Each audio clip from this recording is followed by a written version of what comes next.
नमस्कार दोस्तों, स्वागत है आपका अपने चैनल रिश्तों की कहानियाँ पर। आइए सुनते हैं आज की कहानी। माँ, आपकी सास ने आपके साथ क्या क्या किया, उसे बहू पर थोपना तो गलत है ना। भला उसका बदला बहू से क्यों। 15 घंटे का थकान भरा सफर कर पायल अपने छोटे भाई अभिनव की शादी अटेंड कर 10 दिन बाद आज ही घर आई थी। अपने 4 साल के बेटे रेयान को सोफे पर बिठाकर अभी वो अपने कमरे में जा ही रही थी कि ललिता जी ने उससे कहा, बहू अब फटाफट से खाना बना ले, तेरी दोनों नंदे ससुराल से आज आ रही हैं। तो जो भी बनाना उनकी पसंद का बनाना, मैंने जरूरत का सारा सामान भी मंगवा कर रख दिया है। अपने कमरे की तरफ जाती हुई पायल के पैर तो वहीं ठिठक गए। मन ही मन सोचने लगी कि नंदो को भी पता था कि मैं 15 घंटे का सफर तय करके थकी हारी घर आऊंगी, फिर आ जाने की क्या सूझी, जबकि दोनों यहीं पास में ही रहती हैं और हर रविवार को यहाँ आ ही जाती हैं। इतने में बाहर ऑटो वाले को पैसे देकर उसका पति सागर भी अंदर आया और आकर सोफे पर पसर गया। उसे देखकर ललिता जी बोली, अरे मेरा बेटा थक गया क्या? बहुत दूर है तेरा ससुराल तो। पता नहीं समधी समधन को क्या सूझी जो तेरी शादी के बाद इतनी दूर जाकर शिफ्ट हो गए। अगर मुझे पता होता तो मैं इतनी दूर तेरा ससुराल कभी ना करती। अब माँ, इसमें हमारे बस की बात थोड़ी ना है। जहाँ पर बच्चों का काम होगा माता पिता वहाँ अपने आप ही शिफ्ट हो जाते हैं। फिर मम्मी जी पापा जी अकेले भी क्या करते यहाँ पर। सागर ने अपने सास ससुर का पक्ष रखते हुए कहा। ललिता जी मुंह बनाती हुई पायल की तरफ देखकर बोली, अब खड़ी खड़ी यहाँ क्या कर रही है? जा फटाफट से चाय बनाकर ले आ। देख नहीं रही है कितना थक गया है। ललिता जी की बात सुनकर सागर हंसते हुए बोला, अरे माँ, मैं अकेला थोड़ी ना थका हूँ, वो भी तो थकी है। वो भी मेरे साथ ही तो आई है। तो इतनी दूर से ट्रेन में बैठी बैठी तो आई है। कौन सा ट्रेन में कोई काम कर रही थी जो थक गई? ललिता जी चिढ़ती हुई बोली। पायल ने अपने लगेज की तरफ देखा तो सागर ने कहा, तुम जाओ और चाय बना लो, तब तक मैं ये सारे बैग उठाकर कमरे में रख देता हूँ। उसकी बात सुनकर पायल तो रसोई में चली गई। पीछे से सागर उठकर बैग उठाकर कमरे में रखने लगा तो ललिता जी बोली, अरे थोड़ा आराम कर ले, अभी अभी थका हुआ तो आया है। बैग उठाकर वो नहीं रख सकती क्या जो उसका काम तू कर रहा है? माँ, उसमें उसका काम और मेरा काम क्या है? उसमें मेरा भी तो सामान है। अगर मैं रख दूंगा तो काम जल्दी फ्री होगा। फिर सोच रहा हूँ कि बाहर से कुछ मंगा ही लेता हूँ। बहुत जोर से भूख लग रही है। अब पायल भी थक गई होगी तो क्या खाना बनाएगी? क्यों खाना क्यों मंगा रहा है? अभी तेरी दोनों बहनें रिद्धि और ऋतु भी तो आ रही हैं यहाँ पर। उन्हें क्या बाहर का खाना खिलाएगा? ललिता जी की बात सुनते ही सागर जहाँ था वहीं रुक गया। क्या रिद्धि दी और ऋतु दी आ रही हैं? आज अचानक कैसे आ रही हैं? अब तुझे देखे हुए काफी दिन हो गए थे तो इसलिए आ रही हैं। वो तो उनके बच्चों की परीक्षाएं चल रही हैं, छुट्टियां नहीं मिली, नहीं तो बच्चों को भी लेकर ही आती। बहुत दिन तो कहाँ हो गए माँ? अभी 5 दिन पहले यहाँ से गया था, तब तो दोनों ही मुझसे मिलकर गई थी। सागर ने धीरे से कहा, ये तो उनका प्यार है तेरे लिए जो वो तुझसे मिलने आना चाहती हैं, तो इसलिए बाहर से खाना मत मंगा। चुपचाप बहू को बोल दे उनकी पसंद की चीज़ बना दे। मेरी बेटियां कोई बाहर का आया हुआ खाना नहीं खाएंगी। पर माँ, पायल भी तो थक चुकी है। 15 घंटे का सफ़र कुछ कम नहीं होता है। ऊपर से 4 साल का बेटा है, ट्रेन में कितना परेशान कर दिया उसने। एक बच्चे में ही थक गए तुम लोग। मैं भी तो तुम तीनों को लेकर के जाती थी तुम्हारे ननिहाल। माँ, वो 15 घंटे का रास्ता नहीं था, लेकिन 1 घंटे तो ट्रेन में सफ़र करती ही थी ना। तब तो मेरी मदद के लिए कोई नहीं आता था, वो भी 3-3 बच्चों के साथ। माँ, आपने क्या किया वो आप जानो। आपकी सास ने आपके साथ क्या क्या किया आप जानती हो, लेकिन आपके साथ जो हुआ उसे बहू पर थोपना तो गलत है ना। भला उसका बदला बहू से क्यों? तेरे पापा ने तो कभी पलट कर जवाब नहीं दिया तेरी दादी को, जो तू अपनी पत्नी के लिए मेरे सामने हो जाता है। माँ, पापा और मुझ में फ़र्क है। आप हर चीज़ में कंपेयर क्यों करते रहते हो? रिद्धि दी और ऋतु दी आ रही हैं तो उन्हें भूखा तो वापस नहीं भेजूंगा, लेकिन हाँ, खाना मैं बाहर से ही मंगा रहा हूँ। पायल भी थक चुकी है, उसे भी आराम चाहिए। अभी तो काम पर लगा दोगे, फिर बीमार पड़ गई तो 2-3 दिन तक घर का काम खुद करोगे। उससे बेहतर है खाना बाहर से ही मंगा ले। कहकर सागर ने खाना बाहर से ही ऑर्डर कर दिया। ये देखकर ललिता जी तिल मिलाकर रह गई। खैर, थोड़ी देर बाद अभी तीनों बैठकर चाय पी ही रहे थे कि रिद्धि और ऋतु भी आ गई। उन्हें देखकर अम्मा जी बहुत खुश हुई। अभी वो लोग बैठकर हालचाल पूछ ही रहे थे कि इतने में डिलीवरी बॉय खाना देने आ गया। सागर ने जाकर खाना लिया और पेमेंट करके आ गया।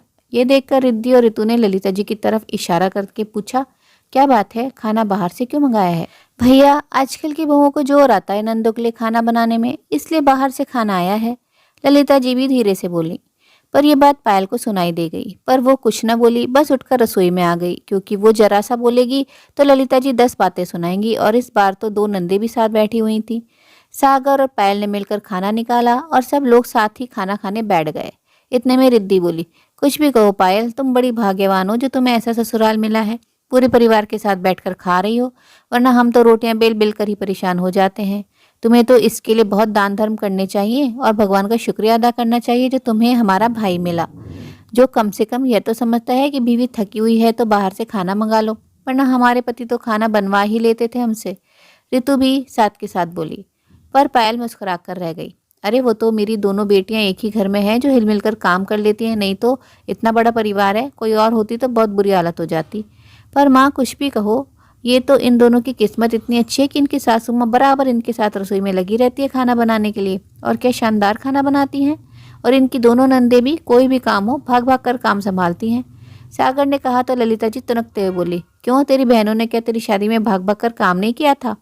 तो अम्मा मैं कहाँ इनकी बुराई कर रहा हूँ, मैं तो बता रहा हूँ कि उनके परिवार वाले भी काफ़ी मिलजुल कर काम करते हैं। थोड़ी देर खाना खा लेने के बाद सब लोग बैठे तो रिद्धि ने कहा, अरे पायल तुम्हें तो बहुत सारी विदाई मिली होगी, आखिर तुम तो इकलौती बहन हो, जरा हमें भी विदाई दिखाओ तो सही।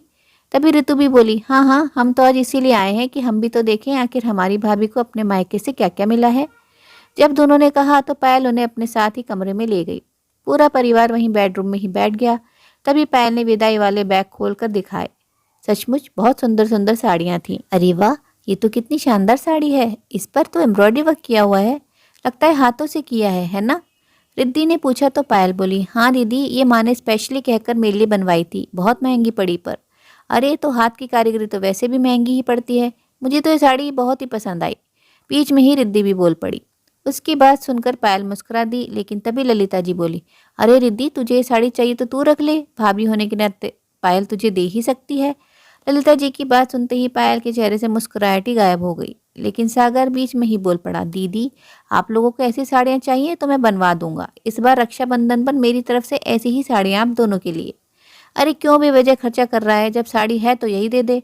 पर माँ ये साड़ी तो पायल की मम्मी ने उसे दिलवाई है, इसे हम कैसे ले सकते हैं? रिद्धि ने कहा। हाँ माँ, दीदी सही तो कह रही हैं। सागर ने रिद्धि का समर्थन किया। क्यों नहीं ले सकते, भाभी की चीज़ पर तो ननद का भी हक होता है। तेरी दादी तो सीधा हुक्म करती थी देने के लिए, और तेरे पापा तो मेरी चीज़ दिलवा भी देते थे अपनी बहनों को, और तू पता नहीं कौन सी दुनिया से आया है जो देने से इनकार कर देता है। पर एक अच्छे बेटे की तरह तेरे पापा ने कभी इनकार नहीं किया अपनी माँ और बहनों को। माँ आपने सामने अच्छा बेटा बनने के चक्कर में मैं अपनी पत्नी के साथ गलत नहीं कर सकता। अभी तो तुम अपने सामने अपनी मनमानी कर लोगी, लेकिन आने वाले वक्त में उनका मायका बंद करवा दोगी। कड़वा बोल रहा हूँ लेकिन सच बोल रहा हूँ। आज तुम अपनी कौन सी नंद को घर बुला लेती हो, सच सच बताओ। सागर की बात का ललिता जी बुरा मानते हुए बोली, सही बात है, बीवी के सामने बहनों को कौन पूछता है। आज तू मेरे सामने ये कह रहा है तो कल को तो पूछेगा भी नहीं अपनी बहन को। माँ तुम छोटी सी बात को कहाँ से कहाँ ले जा रही हो, ये छोटी छोटी बातें ही तो होती हैं जो मायका बिगाड़ने का काम करती हैं। वैसे सागर ने गलत नहीं कहा है, हमें हमारी दोनों बुआ जी से मिले हुए भी काफ़ी टाइम हो चुका है, सिर्फ इसी कारण कि उन्होंने तुम्हारे साथ ऐसा किया और तुमने उनका मायके का रास्ता बंद कर दिया। अपनी बेटियों को सागर के पक्ष में बोलते देखकर ललिता जी तो मुंह फुलाकर कमरे से निकल गईं। लेकिन कम से कम रिद्धि और रितु को तो यह बात समझ में आ गई कि अगर भविष्य में अपना मायका सही सलामत रखना है तो कुछ चीज़ों पर नियंत्रण जरूरी है। उम्मीद है दोस्तों कहानी आपको पसंद आई होगी। कहानी के प्रति आप अपनी राय कमेंट बॉक्स में कमेंट कर जरूर बताएं। आपके अनमोल कमेंट व सुझाव बहुत मोटिवेट करते हैं। कहानी अच्छी लगी हो तो अपने मित्रों प्रियजनों के साथ भी शेयर जरूर करें। आपसे अनुरोध है, अगर आप चैनल पर नए हैं तो ऐसे ही नई नई जीवन से जुड़ी कहानियाँ सुनते रहने के लिए चैनल को सब्सक्राइब जरूर करें। कहानी अंत तक सुनने के लिए आप सभी का दिल से बहुत बहुत शुक्रिया। तो फिर मिलते हैं अगली कहानी में, तब तक के लिए आप लोग अपना ध्यान रखिए, खुश रहिए, ऐसे ही कहानियाँ सुनते रहिए।